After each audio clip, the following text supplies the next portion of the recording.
Okay, so you've received your Pocket Sidewall Remover. It's either going to be a PSR1-1 or a PSR1-2.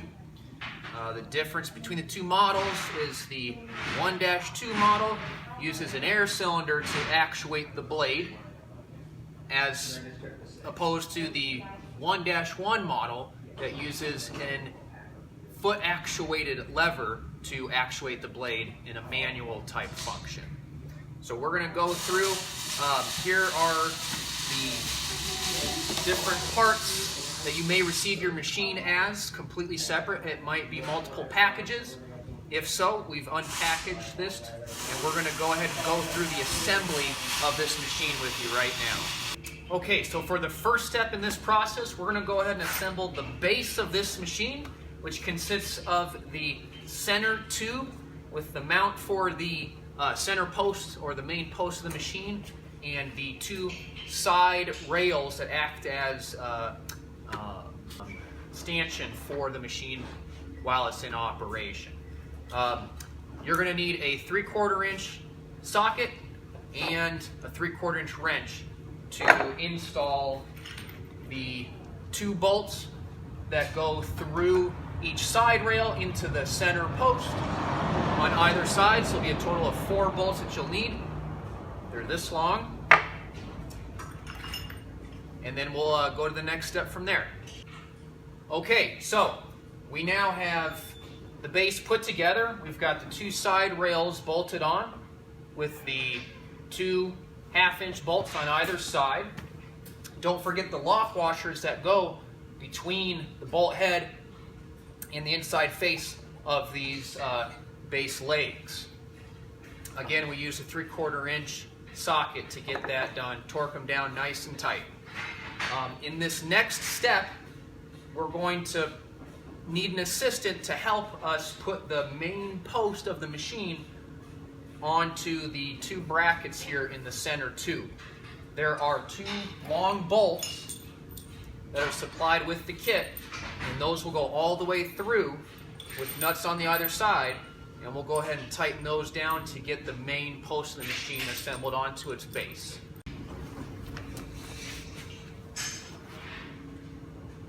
Now that we've got the main post assembled to the base of the machine, we're going to continue on assembling the gearbox and drive wheel assembly, which comes pre-assembled, and the motor guard plate. To mount these 2 components, we're going to need 6 of the supplied 5/16 bolts, which utilize a 1/2-inch socket or wrench of your choice to tighten them in and put these parts together. Again, we're going to look for blue marks on all of the parts and find the corresponding blue marks on the frame to make sure that we are putting everything together in the proper orientation and order. This guard plate is going to utilize 2 of the supplied 5/16 bolts that go through the guard plate and mount it to this plate right here on the machine. Those 2 same bolts are going to continue on and go into the gearbox as well. So these 2 bolts hold the guard plate for the motor and the gearbox in one motion for that part of the machine.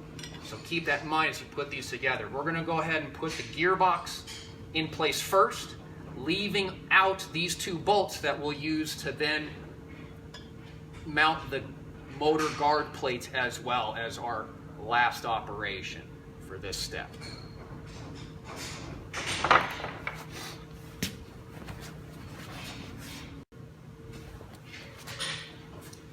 Okay, now that we've got our assistant, we're going to go ahead and load the main upright post, main frame of the machine onto the base. One thing I wanted to note is every machine comes with blue marks that help you put the parts on the correct orientation. So all you have to do as you're putting on the base side rails to the main post here in the center, just line up the blue marks, and that means you're in the right orientation. Same with the main post here. We have blue marks on these tabs as well as the main post. get the blue marks to line up with each other, and that's how you know that you're putting it together correctly. So here we go.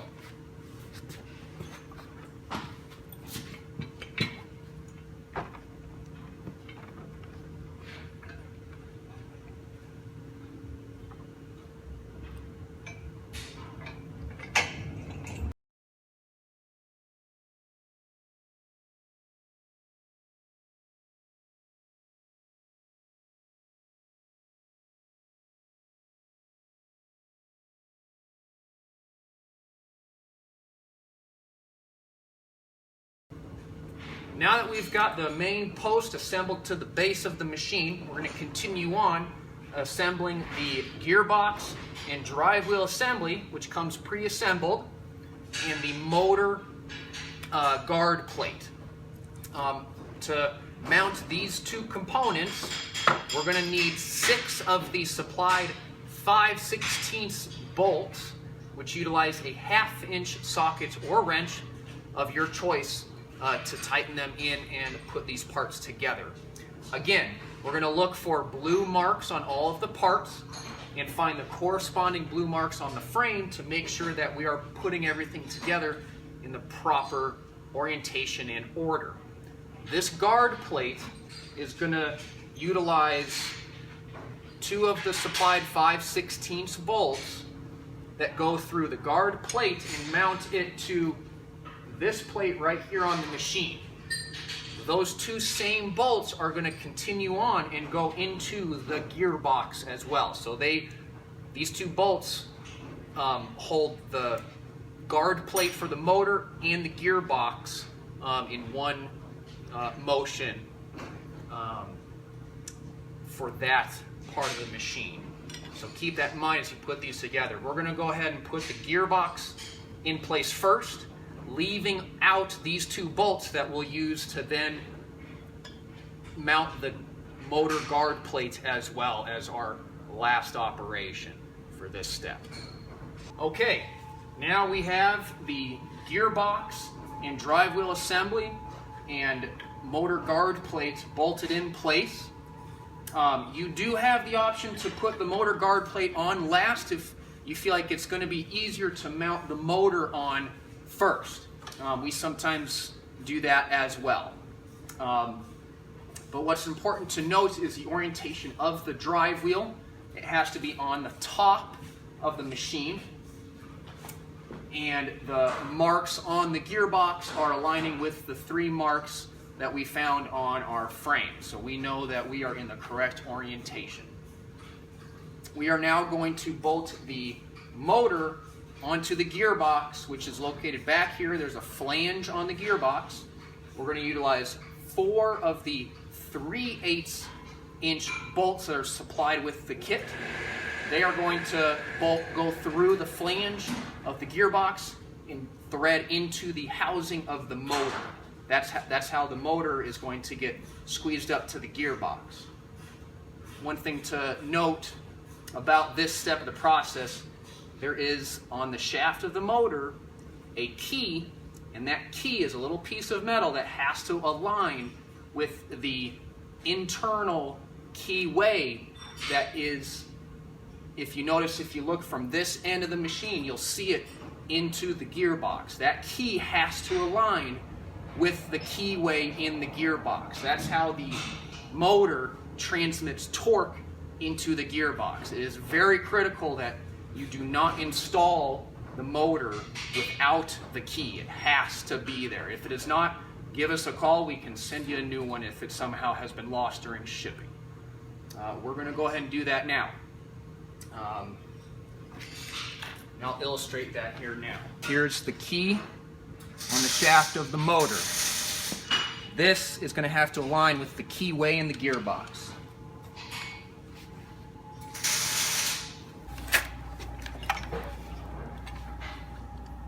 Okay, here is the key in the keyway of the shaft of the motor. This key has to line up with the slot in the bore of the gearbox. So we'll line this up just like that.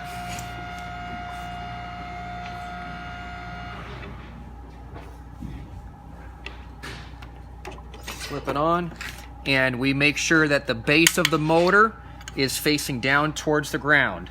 The capacitor box should be facing up, as you see. We then use the 4 supplied bolts. These are the 3/8" bolts.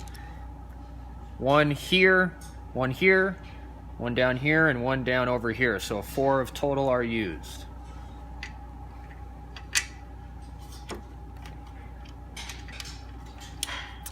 You just have to spin the motor around a little bit to get the holes to line up, and then all the bolts will go in. Use a wrench to tighten them down. Okay, now this step of the process, we're going to insert the wiper, which helps eject rubber that may go in between the 2 cutting discs in the drive wheel assembly where the blade slips in between. This is a very important part, and we got to make sure that we have this installed during operation of the unit. The bolts and nuts will be supplied. Again, the blue marks indicate relatively where this should be when we're assembling our machine. So we're going to go ahead and do that now. This part is assembled into a slot so that you have the ability to maneuver the wiper up or down and make sure it lines up with this groove right in here. And I'll show you the orientation this goes. It goes in just like that.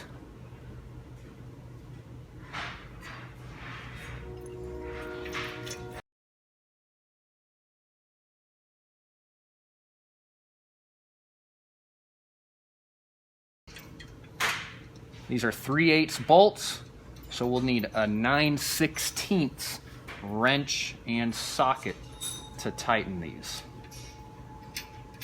Now, a very important thing to note is that you want to try and get this wiper lined up as straight into those 2 discs as you possibly can. If it's crooked or rubbing on the disc, it will rub into the wiper, which will cause it to make a noise during operation for a while until it rubs in, so it's not optimal. So you want to try and do your best job to get it in as straight as possible. And that's where the blue lines help us with that.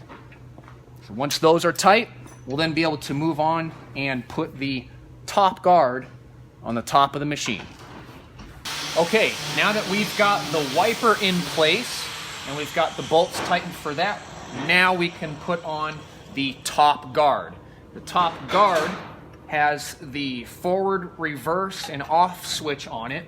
And for the Pocket Sidewall Remover 1-2 model, there will be the air valve that actuates the air cylinder to perform the cutting blade into its cutting position. On the Pocket Sidewall Remover 1-1 version, this will not be here. The foot pedal on the side of the machine is what, with a cable, will actuate the blade on the -1 version. So, with all this pre-assembled, we're going to go ahead and place the guard on top here like this, and use the 2 5/16 bolts. So we're going to use a 1/2" wrench to tighten these down and secure the top guard to the top of the machine. Now with the top guard on and secured, we can put the guide roller on the machine, which is located up front here. The pin on the roller is spring-loaded, and we normally put the direction it's spring-loaded. You can't push it the other direction. You can push it this direction. We put that end down. We push the pin so that it gets underneath the guard here and into the hole, just like that. And that's where that roller goes. Okay, that concludes this video for assembling your Pocket Sidewall Remover 1-2 model. I hope this video was informative for you to help you assemble your machine. If you have any questions, please don't hesitate to give us a call or email us. I'll put that into the description. Please like and subscribe our channel. We're going to be coming out with a lot of more informative videos, not only about our equipment, but also about the tire recycling business itself.